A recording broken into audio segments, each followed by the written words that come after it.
Gulf crisis के चलते जो हमारे एलपीजी के बारे में कुछ कंसर्न्स और जो पब्लिक परसेप्शन अभी प्रिवेल कर रहा है उसके संबंध में अवगत कराना है कि हमारे सभी स्टेक होल्डर्स के साथ लगातार डिस्कशंस चल रहे हैं और जो ऑयल कंपनीज़ हैं उनको निर्देशित किया गया है कि जो गैस एजेंसीज़ हैं वो अपना स्टॉक डिस्ट्रीब्यूशन निर्धारित मानकों के अनुसार ही एग्जीक्यूट करेंगे। हमने प्रवर्तन दल हेडेड बाय एसडीएम, सीईओ और जो हमारे सप्लाई इंस्पेक्टर्स हैं वो निरंतर निगरानी बनाए रखे हैं।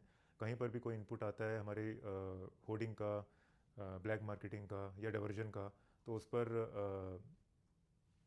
ऑन द स्पॉट हमारे बीएनएस और एसेंशियल कमोडिटीज़ एक्ट में मुकदमे दर्ज करते हुए सारे स्टॉक को सीज़ कर लिया जाएगा और उसका वितरण फिर हमारे सप्लाई ऑफिसर द्वारा सुनिश्चित किया जाएगा।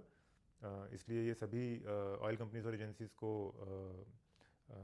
वार्न किया गया है कि इस पर कड़ी निगरानी रखें और जो पब्लिक यूसेज के लिए जिस मानक अनुसार उनको वितरण करना है उसी प्रकार से होना चाहिए। अभी जो हमारे घरेलू गैस सिलेंडर हैं उस पर किसी भी प्रकार का कोई प्रतिबंध नहीं है। जैसा सप्लाईज बुकिंग्स पहले हो रही थी आगे भी उसी क्रियाविधि से होती रहेंगी।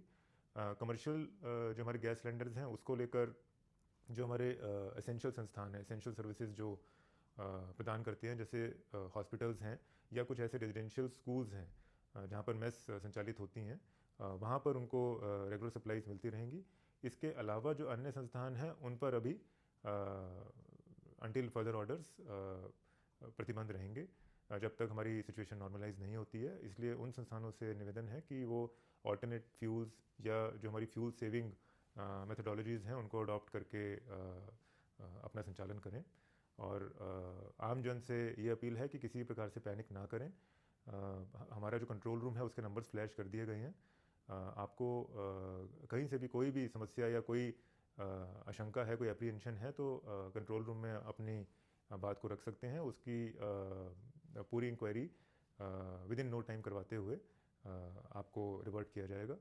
और हमारे कंट्रोल रूम में सुबह 1 घंटे की ब्रीफिंग रहेगी जिसमें हमारे एडीएम, डिस्ट्रिक्ट सप्लाई ऑफिसर और तीनों हमारी agencies IOC, BPCL and HPCL के प्रतिनिधि, चाहे हमारी मीडिया रिपोर्ट्स हैं या हमारी पब्लिक कंप्लेंट्स आई हैं कंट्रोल रूम में, उनका निराकरण करेंगे।